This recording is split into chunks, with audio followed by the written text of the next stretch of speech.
What if the greatest love story isn't between two people, but between a person and the life they build for themselves after heartbreak? That's the irresistible premise of Till Summer Do Us Part by Megan Quinn. This isn't your typical rom-com where a woman stumbles into happily ever after with Prince Charming. Instead, it's about humor, chaos, reinvention, and the hilariously complicated mess of modern love. With New York City as the backdrop, our protagonist Scotty finds herself tangled in an outrageous lie. A lie that forces her to recruit a fake husband and risk her career, her friendships, and maybe even her heart. Scotty Price bursts into our lives with unapologetic energy, cursing out strangers and basking in the frantic beauty of New York City. She's 29, recently divorced, and determined to start fresh. Everything about her life right now screams reinvention, new job, new city, new beginning. She narrates the highs and lows of urban life, the honking taxis, the near fights at the bodega, the humid streets, the endless parade of rude strangers. Scotty insists she loves it all, even when someone spills hot coffee on her cream-colored blouse. She decides she's going to embrace every moment, no matter how messy. This isn't the story of her falling for a man. This is supposed to be about her falling back in love with herself. But as readers quickly sense, Scotty's determination to keep romance out of her life might not last long. Scotty's new job at Butter Putter, a golf equipment company, has all the makings of a nightmare. She's the only woman in the office besides her boss, Ellison, and she's surrounded by an army of polo-wearing bros named Brad, Chad, and Duncan. They gossip about golf, show off their weekends, and constantly remind her that she doesn't fit in. Their conversations are filled with inside jokes and marriage talk, leaving Scotty painfully aware of her own divorce. In a desperate attempt to belong, she blurts out that she has a husband. The room falls silent. Suspicion fills the air, but Ellison, her glamorous, confident boss, sympathizes. Ellison mentions that her husband, Sanders, is the best marriage counselor in the Northeast, and she'd be happy to set up an appointment for Scotty and her husband. In a blink, Scotty's silly fib spirals out of control, and she suddenly has less than a day to conjure up a husband.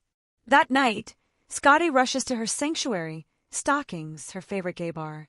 She meets her two best friends, Mika, the level-headed bartender, and Denise, the dramatic and ambitious makeup artist.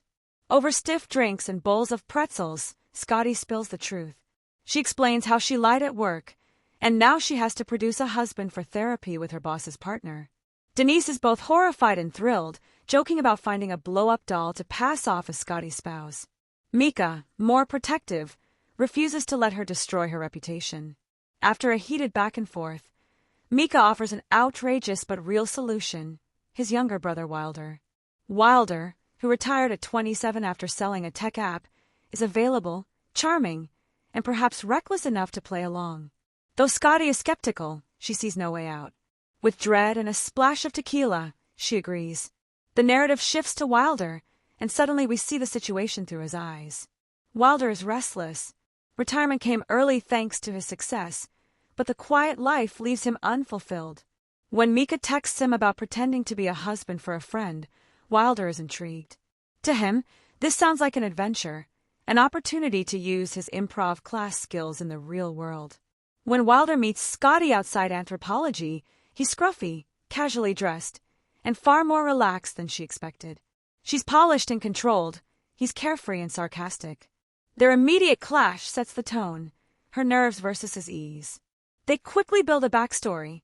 5 years of marriage, met at a bar, now drifting apart. Scotty begs him to just stick to the plan, while Wilder views it as a fun performance. Their chemistry is undeniable, even in this first awkward meeting.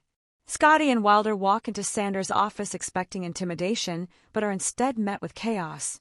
Sanders is not the polished, intimidating marriage counselor Scotty imagined. His office is filled with sports memorabilia, and he greets them in a Hawaiian shirt, shorts, and sandals. Wilder instantly connects with Sanders, bonding over basketball and trading jokes. Scotty watches, horrified, as the two men chat like old friends. She came prepared to nervously fake her way through therapy, but Wilder steals the show, making their lie look disturbingly believable. Instead of exposing Scotty, Sanders seems charmed by their dynamic, further trapping her in the deception. The session grows even more absurd. Wilder introduces little details to their supposed marriage, calling Scotty Pips as if it were a long-standing nickname. He spins stories about their life together, adding flourishes that sound too real to dismiss. Sanders listens carefully, impressed by how authentic their relationship seems. Scotty, meanwhile, breaks into a sweat, silently panicking that this is going too far. The session ends with Sanders convinced they're a couple with challenges to work on, while Wilder looks smugly satisfied with his improvisation. Scotty feels both furious at him for taking liberties and oddly grateful for his quick thinking. The lie follows Scotty back into the workplace. Her co-workers buzz with gossip about her mysterious husband, and Chad, the most nosy and skeptical of the group, keeps watching her like a hawk. Ellison, however, becomes even warmer towards Scotty, proud that she's working on her marriage. The guilt gnaws at her. She knows she should come clean, but every time Wilder texts her with a sarcastic comment or playful reminder, she gets pulled deeper into the charade. His humor disarms her, and she can't help noticing how easily he lightens her stress. Attraction simmers beneath the surface, though Scotty refuses to admit it. For the first time, readers see Wilder outside of Scotty's orbit. Retirement has left him with endless time but little purpose. He fills his days with quirky hobbies, word searches, Rubik's Cubes, volunteering, and improv practice. Yet beneath the laid-back exterior, Wilder longs for something that makes him feel alive. Pretending to be Scotty's husband is exhilarating, a jolt of fun in an otherwise predictable routine. When they meet again to strategize before their next session, their banter sharpens into something flirtatious. Scotty is annoyed by his casual attitude, but her laughter betrays her growing fondness. Wilder, on the other hand, enjoys pushing her buttons, intrigued by the tension building between them. Scotty's friends react in very different ways to her escalating lie. Denise thrives on the drama, eagerly pushing for updates and romanticizing the whole ordeal like it's her favorite reality show. Mika, however, is anxious. He worries that Scotty's plan will implode and drag Wilder down with it. Despite their warnings, Scotty can't seem to stop herself from being swept up by Wilder's presence. Every encounter leaves her laughing harder than she wants to, and for brief moments, she forgets her anxiety. Still, she reminds herself that none of this is real. This fake marriage is temporary. Once it's over, she'll go back to her normal, solitary life. At work, Ellison piles more responsibility onto Scotty, convinced that she's strong and resilient. The irony isn't lost on Scotty.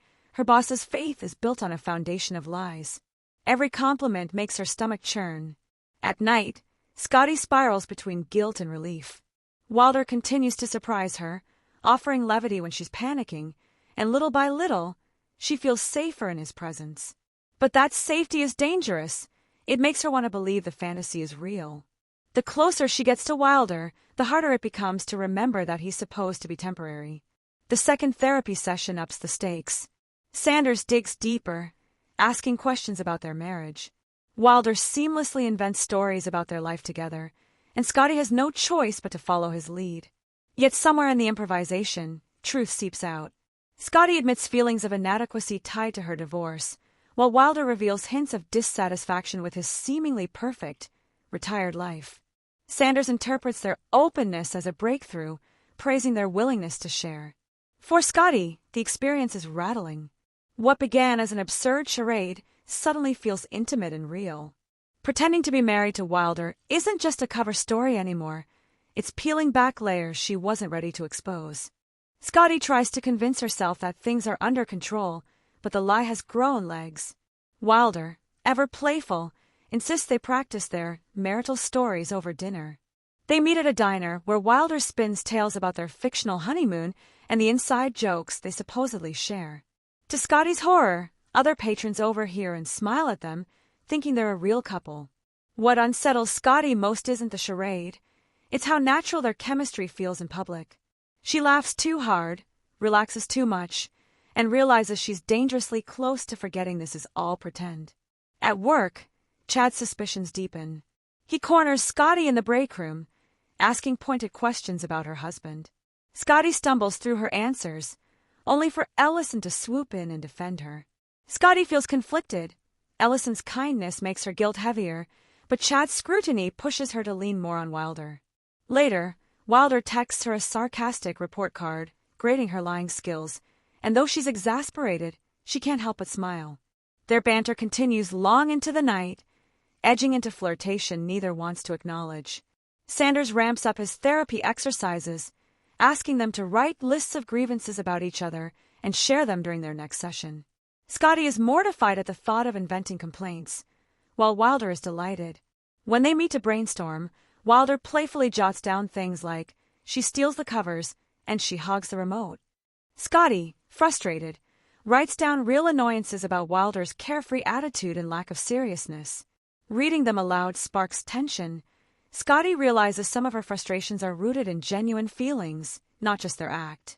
Wilder, in turn, is struck by how much Scotty's criticisms cut deeper than expected. The therapy session becomes unexpectedly revealing. Sanders listens as Scotty and Wilder share their grievances. Scotty's words about Wilder's irresponsibility sound less fabricated and more heartfelt. Wilder counters with affectionate teasing, but Sanders seizes on their tension as proof of intimacy. Scotty leaves rattled. Was she confessing real frustrations about Wilder, or about the men in her past? Wilder brushes it off as fun, but the quiet in his eyes suggests he's been thinking more deeply about her words than he admits. Denise pressures Scotty to admit that she's enjoying Wilder's company. At a girls' night filled with wine and dramatic reenactments, Denise insists the sparks between Scotty and Wilder are obvious. Mika remains cautious, reminding Scotty this arrangement was meant to save her job, not create a love story. Scotty pushes back, denying her feelings, but when she goes home, Wilder's playful texts make her blush. The more she resists, the more undeniable the attraction becomes. Ellison invites Scotty and her husband to a company dinner, insisting she bring Wilder. The thought terrifies Scotty, but Wilder is ecstatic. He views it as a chance to perform in front of an audience. At the dinner, Wilder charms everyone effortlessly, from the waitstaff to Ellison herself. He remembers every detail of their backstory, weaving it seamlessly into conversation. Scotty, on edge, feels the weight of the lie but can't deny how believable they seem together. By the end of the night, her co-workers are gushing about what a perfect couple they are, leaving Scotty both flattered and horrified. The company dinner leaves Scotty reeling. Wilder walks her home afterward, and they share a quiet moment on the stoop outside her apartment. The tension between them is undeniable. Wilder teases her about how convincing they are as a couple, but beneath the jokes, there's a sincerity in his voice. Scotty feels a tug in her chest, the dangerous pull of wanting this lie to last. They part ways before anything happens, but Scotty lies awake that night, restless with confusion. Scotty's professional life grows more complicated. Ellison begins giving her larger responsibilities, seeing her as a trustworthy leader. Scotty should be thrilled, but her success feels tainted by the web of lies she spun. Wilder, meanwhile, leans into the role of husband with alarming ease. When he shows up unannounced with coffee and bagels for her office, Scotty nearly has a heart attack. Everyone adores him, even Chad, though Scotty knows Chad is still watching closely. Wilder's boldness terrifies her, but it also thrills her in a way she can't ignore. During another therapy session, Sanders introduces intimacy exercises, hand-holding, eye contact, and verbal affirmations. Scotty is mortified, convinced she'll break character. But as Wilder takes her hand and looks into her eyes, the room fades away. For a fleeting moment, it doesn't feel like an act. Wilder's gaze is steady, warm, and unguarded, and Scotty's heart races in ways she can't explain. Afterward, she brushes it off as acting, but the memory lingers long after they leave Sanders' office. Scotty's carefully maintained boundaries finally begin to crumble. She finds herself daydreaming about Wilder, replaying their moments together. At the same time, Wilder starts pulling back slightly, his jokes masking something deeper. He realizes that what began as a fun game is becoming complicated for both of them. The chapter ends with Scotty staring at her phone late at night, debating whether to text him just to hear his sarcastic banter. She knows she shouldn't, but she can't stop herself. The lie that was supposed to save her job is quickly becoming the most real connection she's had in years. The aftermath of Sanders' intimacy exercises lingers heavily between Scotty and Wilder. At first, Scotty tries to retreat, pulling back from Wilder to regain control over her emotions. But when they meet to plan for the next session, the air between them is tense, almost electric. Wilder is uncharacteristically quiet, his usual teasing replaced by thoughtful glances. For the first time, Scotty wonders if he's struggling with the same confusing feelings she is. Their rehearsed stories feel less like fiction and more like echoes of a relationship they're dangerously close to actually having. Ellison promotes Scotty to lead a major project at Butter Putter, praising her resilience and balance between work and marriage. Scotty feels the walls closing in. Her professional success is now directly tied to this fabricated relationship. She confides in Mika, who urges her to come clean, but Scotty can't bring herself to do it. Instead, she leans on Wilder even more. Wilder, amused but also protective, insists they'll keep playing the game until the danger passes. Yet in quieter moments, his protectiveness feels less like an act and more like genuine care. The pressure mounts when Sanders assigns them to plan a date night and report back. Wilder takes the assignment seriously, whisking Scotty away on an evening she doesn't expect. He chooses a quirky restaurant, tells stories that make her laugh until she cries, and walks her home with surprising tenderness. When they pause at her door, the almost kiss between them leaves Scotty reeling. She rushes inside before crossing the line, but she knows the line is barely hanging on by a thread. Chad grows bolder in his suspicions, cornering Scotty with probing questions about Wilder's job and hobbies. Scotty panics, but Wilder steps in, suavely answering every question with precision. He dazzles Chad and even earns his reluctant admiration. Scotty is stunned at how easily Wilder can protect her, and the relief floods her chest. Still, the lies grow heavier. Each time Wilder covers for her, she feels the weight of gratitude and the risk of falling too hard.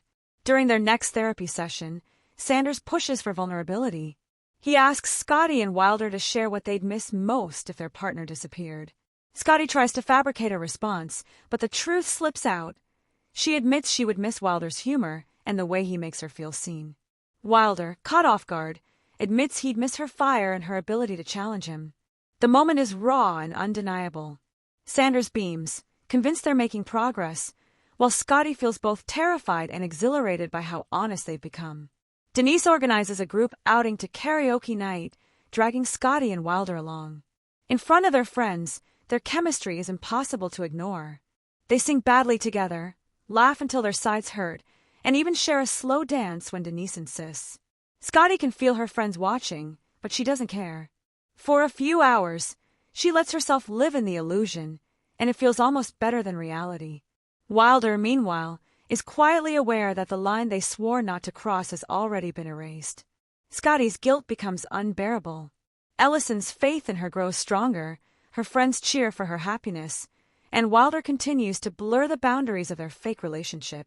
Scotty contemplates ending the charade, but Wilder convinces her to hold out a little longer. He insists that the risk of coming clean is too great now. Scotty agrees, but deep down, she fears the longer it continues, the harder the fallout will be for her job, her friendships, and her heart. Sanders introduces one final challenge, an overnight couples retreat. Scotty nearly faints at the thought, but Wilder is delighted. The weekend retreat is filled with awkward group activities, embarrassing icebreakers, and late-night confessions. Forced to share a room, Scotty and Wilder finally give in to their attraction, sharing a kiss that leaves them both breathless. For once, they stop pretending. The boundary is crossed, and there's no going back. The retreat complicates everything. The kiss lingers, but Scotty tries to downplay it. Wilder, however, is done pretending it meant nothing. He challenges her to admit that their connection is real. Scotty resists, terrified of what it would mean for her carefully built life. They clash, their banter edged with frustration and longing. The tension peaks when Sanders praises them for their growth as a couple, while both know their real growth is much more dangerous. Chad finally uncovers cracks in their story. He confronts Scotty with inconsistencies, threatening to expose her.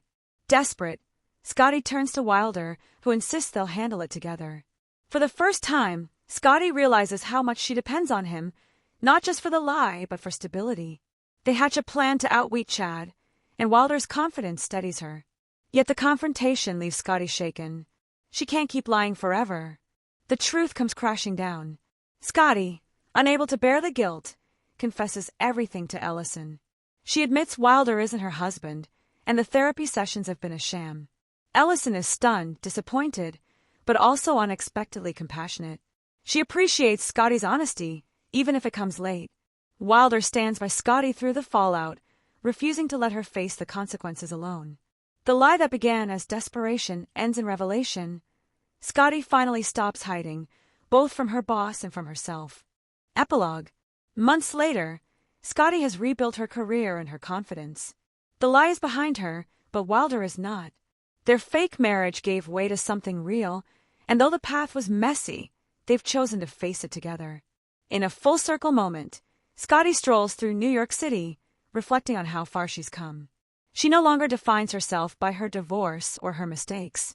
Instead, she sees herself as resilient, brave, and capable of love again.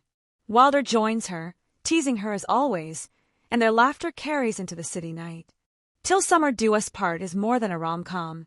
It's a story about second chances, self-acceptance, and the unexpected ways love can grow from chaos. Megan Quinn crafts a tale filled with sharp humor, heartfelt vulnerability, and unforgettable banter. Through Scotty's journey, we're reminded that sometimes the lies we tell to protect ourselves end up exposing the truths we most need to face. And in Scotty's case, that truth was love, the messy, complicated, absolutely worth it kind.